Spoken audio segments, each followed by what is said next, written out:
राम नाम से लूट है, लूट सके तो लूट, सत्ता में सब अपने है, जल्द जाएगे छूट। सवाल હવે આપણને એ થાય, શું આપણો રામ એવો હોય ખરો જે આપણા મહેનત પરસેવાની કમાણી આપણે એમના ચરણોમાં ધરી દઈએ ત્યારે એ રાજી થાય? એ આપણો રામ હોય ખરો?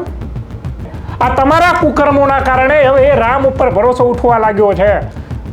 ભરોસો એ રીતે ઉઠવા લાગ્યો છે, એના પ્રમાણ તમને આપું. હવે તમે રખેવાળ છો. કોના રખેવાળ? ધર્મના રખેવાળ. અરે એનો તો મલાજો જાણવો હતો. જેના નામે તમે રાજનીતિ કરો છો, જેના નામે તમારા પેટ ભરાય છે, તમારા દીકરાઓ ભણે છે, જેના દાનથી તમે બધું વસાવો છો, હાવ આવી રીતે લૂંટવાનું? તો તમારામાં પેલા ગજનવીઓમાં ફરક શું રહ્યો? મને તો ઘણી વખત એ સવાલ થાય કે ગજનવી જ્યારે ભારત ઉપર આક્રમણ કરવા આવ્યો, મંદિર ઉપર આક્રમણ કરવા આવ્યો, ત્યારે આ જે વર્તમાનમાં જે દાનના જે લૂંટારાઓ પેદા થયો એમના ઘરે રાત તો નહીં રોકાયો હોય ને, કે આ બીજ ત્યાંથી તો પેદા નહીં થયા ને. હવે આપણને સવાલ થાય. સાથીઓ, વર્ષ 1026માં મોહમ્મદ ગઝનવીએ સોમનાથ ઉપર આક્રમણ કર્યું હતું. ના ફક્ત આક્રમણ કર્યું, ખુલ્લેઆમ કતલેઆમ કરીને એ મંદિર લૂંટ્યું, ઘરેણાં લૂંટ્યા, મંદિરની સંપત્તિ લૂંટી, મંદિરને નષ્ટ કર્યું, ખંડિત કર્યું. આ કામ કરવામાં આવ્યું હતું. સમય બદલાયો છે, પણ આ ગઝનવીની નાજાયજ ઓલાદો વર્તમાનમાં પણ કદાચ આપણા દેશની અંદર હોય એવું આપણને લાગે. અને ગઝનવી તો તમે એને વિધર્મી કહો છો, પણ આ જે ગઝનવીની માનસિકતા ધરાવનારા લોકો છે, મંદિરો લૂંટવાની જે માનસિકતા છે, એ તો ધર્મના રખેવાળ બનીને બેઠા છે. અને જે ધર્મના નામે, રામના નામે, જે શ્રદ્ધાના ભાવ રૂપે જે સંપત્તિ આપે છે જે લોકો, એ લોકોની સંપત્તિ લૂંટવાનું, ચોરી કરવાનું કામ આ દેશમાં થયું છે. રામ મંદિરમાં જે ચોરી થઈ છે એ બાબતે તમે સૌ સારી રીતે જાણતા હશો. કોઈ ચાના ગલ્લા ઉપર, લારી ઉપર તમે ચર્ચાઓ સાંભળીએ છે. રોજ સવારે છાપામાં કે ટીવીની અંદર કે સોશિયલ મીડિયાની અંદર આ બધું સાંભળતા હશો. કેવી ભક્તિ જાગતી હશે ભગતો અને ભક્તાણીઓ તમારી. તમે રામના નામે મત આપ્યા, રામના નામે તમે દાન આપ્યું. હવે મત તો કેટલા સુરક્ષિત છે, મોંઘવારી, ગરીબી, બેરોજગારી તમે જે જોઈ રહ્યા છો એ તમને ખબર હશે. પણ જે દાન આપ્યું એ દાન કેટલું સુરક્ષિત છે, જે લૂંટાઈ રહ્યું છે, તમામ બાબતે વિગતે ચર્ચા કરીશું. નમસ્કાર, ક્રાંતિમાર્ગથી હું વિમિત કુમાર. સાથીઓ, કબીર એક દોહો કહી ગયા હતા કે રામ નામ કી લૂંટ है, लूट सके तो लूट, आखिर अंत तू पछताएगा, तेरा प्राण जाएगा सुख. એ રામ નામ કી લૂંટ હતી એના દોહામાં. પણ અત્યારે વર્તમાન પરિસ્થિતિ મુજબ રામ નામ से लूट है, लूट सके तो लूट, सत्ता में सब अपने है, जल्द जाएगे छूट. તમને એવો વિશ્વાસ છે કે સત્તામાં તો આપણા લોકો છે, જે રામવાદી સરકાર બનાવી છે, જો રામ કો લાए हैं उनको लाएंगे, આવી બધી વાતો થઈ, એ લોકો સત્તામાં છે. એટલે તમને વિશ્વાસ છે આપણે આસાનીથી છૂટી જશું. અને વિશ્વાસ હોય ત્યારે જ આટલી મોટી ચોરી થાય. કોઈ કહેતા હતા શરૂઆતમાં કે 2-5 કરોડની ચોરી છે, ધીરે ધીરે ખબર પડી કે 200 કરોડની ચોરી. અને હવે તો એવી વાતો થવા લાગી છે. કોંગ્રેસના પ્રમુખ મલ્લિકાર્જુન ખડગે આરોપ લગાવ્યો છે કે 5000 કરોડ રૂપિયાની ચોરી થઈ છે આ મંદિરમાં. પૈસા કોના હતા? દેશવાસીઓના. કેમ આપ્યા હતા? શ્રદ્ધા સ્વરૂપે આપ્યા હતા. ભરોસો હતો કોની ઉપર? એ રામ ઉપર, કે અમે અમારી સંપત્તિ આપીશું તો અમારા કામો થશે, અમારો રામ રાજી થશે. રામને રાજી કરવા માટે પૈસા આપ્યા, દાન આપ્યું. સવાલ હવે આપણને એ થાય, શું આપણો રામ એવો હોય ખરો જે આપણા મહેનત પરસેવાની કમાણી આપણે એમના ચરણોમાં ધરી દઈએ ત્યારે એ રાજી થાય? એ આપણો રામ હોય ખરો? આ દેશની અંદર કહેવાય છે કે 300 પ્રકારની અલગ અલગ રામાયણ છે. તો કયો રામ સાચો આપણો? કયો રામ સાચો? કબીર એમ કહે છે, કબીરના મત મુજબ કયા રામ છે? કબીરના મત મુજબ 4 પ્રકારના રામ છે. એક રામ दशरथ का बेटा, एक राम घर घर में बैठा, एक राम का सकल पसारा, एक राम सबसे न्यारा. એક રામ એ જે રાજા દશરથનો દીકરો હતો, જેને વનવાસ ભોગ્યો અને એના નામે અત્યારે મંદિર બન્યું છે અને મંદિરમાં જે પૈસા આવે એની લૂંટ ચલાવવામાં આવે છે. એ રામનો રાજનૈતિક ઉપયોગ થાય છે. એક રામ એ. બીજો રામ ઘટ ઘટ મેં બેઠા. બીજો રામ કયો? તમારી ભીતરની રહેલો માયલો, તમારો આત્મા, એ બીજો રામ.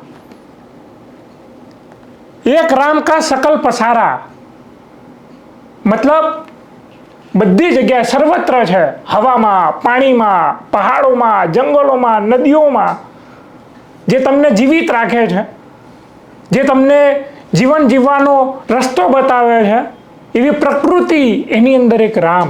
એ રામ. છેલ્લો રામ, એક રામ સબસે ન્યારા, નિરાકાર રામ, જેનો કોઈ આકાર નથી, જેની પાસે કોઈ અપેક્ષા નથી, જે નનામો છે તેમ છતાંય એને રામ નામ આપ્યું. એક રામ એ. તો આ જે 3 રામ છે એ વ્યાપક છે. ને એક રામ જે દશરથ કા બેટા, જેને અત્યારે મંદિર પૂરતો સીમિત કરી નાખ્યો છે, જેને સંકુચિત કરી નાખ્યા છે. તો તમારો અને મારો રામ કેવો હોવો જોઈએ? વ્યાપક હોવો જોઈએ કે સંકુચિત હોવો જોઈએ? આ કરોડો રૂપિયાનું દાન, એક ન્યૂઝની અંદર મેં સાંભળ્યું કે સિંધી સમાજે ચાંદી આપી. એ સિવાય પણ ઘણા લોકોએ ચાંદી આપી કે સોનું આપ્યું. અત્યારે બધા હિસાબ માગી રહ્યા છે કે ભાઈ અમે જે દાન આપ્યું એ ખરેખર તમારી પાસે છે? તો નથી હોતું. એ દાન નથી, એનો કોઈ હિસાબ જ નથી. કોઈ પાવતી આપવામાં નથી આવી. તો ક્યાં ગયું આ શ્રદ્ધા સ્વરૂપે આપેલું દાન? ક્યાં ગયું? આ સવાલો થાય. અને જ્યારે આ સવાલો થાય ત્યારે સમજી લેવું કે જે રામના નામે તમે મંદિર બનાવ્યું છે, રામના નામે તમે સત્તા મેળવી છે, હવે લોકોને આ તમારા કુકર્મોના કારણે હવે એ રામ ઉપર ભરોસો ઉઠવા લાગ્યો છે. ભરોસો એ રીતે ઉઠવા લાગ્યો છે, એના પ્રમાણ તમને આપું તો કહેવામાં આવે છે કે રોજનું દૈનિક દાન એ મંદિરમાં, આ ચોરીનો મામલો બહાર આવ્યા પહેલાં 18 લાખની આજુબાજુ થતું હતું. હવે અત્યારે એ દાન પેટીની અંદર લાખ રૂપિયા જેટલું દાન આવે. દૈનિક દાન. એક સાથે આટલો દાનની આપવાની અંદર આટલો ઉતારો આવ્યો. કેમ આવ્યો?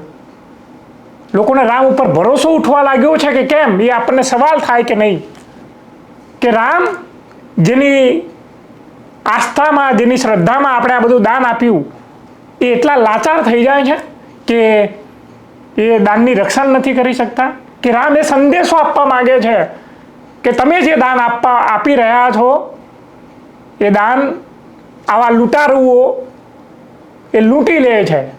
એ રામ એ સંદેશો આપે છે.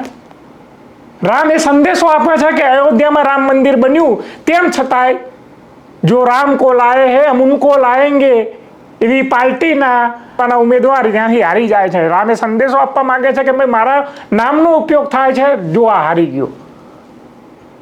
હજુ 2024ની અંદર જ્યારે રામ મંદિરનું ઉદ્ઘાટન થયું, 2025માં સારો એવો વરસાદ આવ્યો, એક જ વર્ષની અંદર રામ મંદિર જાણે ગરકાવ થઈ ગયું હોય એવી હાલત થઈ ગઈ હતી. રામે સંદેશો આપવા માંગે છે કે ભાઈ આ જે બાંધકામ થયું એની અંદર પણ ભ્રષ્ટાચાર થયો, હવે ચોરી થઈ. શું રામે સંદેશો આપવા માંગે છે કે ભાઈ જે કંઈ થઈ રહ્યું છે રામના નામે બધું ખોટું થઈ રહ્યું છે? તો આવી પરિસ્થિતિનું નિર્માણ થયું. હવે 18 દિવસ થઈ ગયા એ પછી પણ FIR લખવામાં વલખા મારવા પડ્યા હતા. જેના નામ લખવા જોતા હતા આરોપ પ્રમાણે ટ્રસ્ટીઓ, ચંપતરાય અને અન્ય વરિષ્ઠ ટ્રસ્ટીઓ અને અધિકારીઓ, એવાના નામ FIRમાંથી બાકાત રાખવામાં આવ્યા. 8 નામ FIRની અંદર ઉમેરાયા, પણ કહેવામાં આવે છે કે બીજા બધા નાના નાના પ્યાદાઓના નામ છે, કોઈ ડ્રાઈવરના નામ છે. અને એની અંદર પણ તમે જુઓ તો શુક્લ, મિશ્રા, પાંડે, મિશ્રા, શ્રીવાસ્તવ, મોસ્ટલી બ્રાહ્મણ સમુદાયમાંથી આવે છે, એક યાદવ છે. એટલે તમે જોઈ શકો કે કેવી રીતે આખો આ ખેલ ચાલ્યો છે મંદિરોમાં આવેલા દાનને લૂંટવાનો. હવે તમે રખેવાળ છો. કોના રખેવાળ? ધર્મના રખેવાળ. અરે એનો તો મલાજો જાણવો હતો. જેના નામે તમે રાજનીતિ કરો છો, જેના નામે તમારા પેટ ભરાય છે, તમારા દીકરાઓ ભણે છે, જેના દાનથી તમે બધું વસાવો છો, હાવ આવી રીતે લૂંટવાનું? તો તમારામાં પેલા ગજનવીઓમાં ફરક શું રહ્યો? આ આઝાદ ભારતના આધુનિક ગજનવીઓ પેદા થયા છે. મને તો ઘણી વખત એ સવાલ થાય કે ગજનવી જ્યારે ભારત ઉપર આક્રમણ કરવા આવ્યો, મંદિર ઉપર આક્રમણ કરવા આવ્યો, ત્યારે આ જે વર્તમાનમાં જે દાનના જે લૂંટારાઓ પેદા થયો એમના ઘરે રાત તો નહીં રોકાયો હોય ને, કે આ બીજ ત્યાંથી તો પેદા નહીં થયા ને. હવે આપણને સવાલ થાય, એક હિન્દુ જે મંદિરની રક્ષા કરતો હોય અથવા તો જે દાન આવતું હોય એને સુરક્ષિત રાખવાની જવાબદારી જેને સોંપવામાં આવ્યો હોય, એ ગજનવીની માનસિકતા વાળો કેવી રીતે હોઈ શકે? તો આ માનસિકતા ક્યાંથી આવી? આ કોના બીજ છે? આપણને સવાલ થાય કે એમના પૂર્વજોના ઘરે આ નહીં રોકાયા હોય ને ગજનવી જેવા લોકો, એ માનસિકતાના લોકો. મારે આ એટલા માટે આવું આક્રમકતાથી કહેવું પડે છે કારણ કે આ દેશની શિક્ષા વ્યવસ્થા એટલી કથળતી છે, મોંઘવારી એટલી ચરમસીમા ઉપર છે, લોકો નૈતિકતા ગુમાવીને પોતાના મા બાપને વૃદ્ધાશ્રમમાં મોકલી રહ્યા છે. ત્યાં દાન આપવા માટે લોકો આગળ નથી આવતા અને ધર્મના નામે એટલું પુષ્કળ દાન આપે છે અને ત્યાં આગળ ચોરી થાય છે.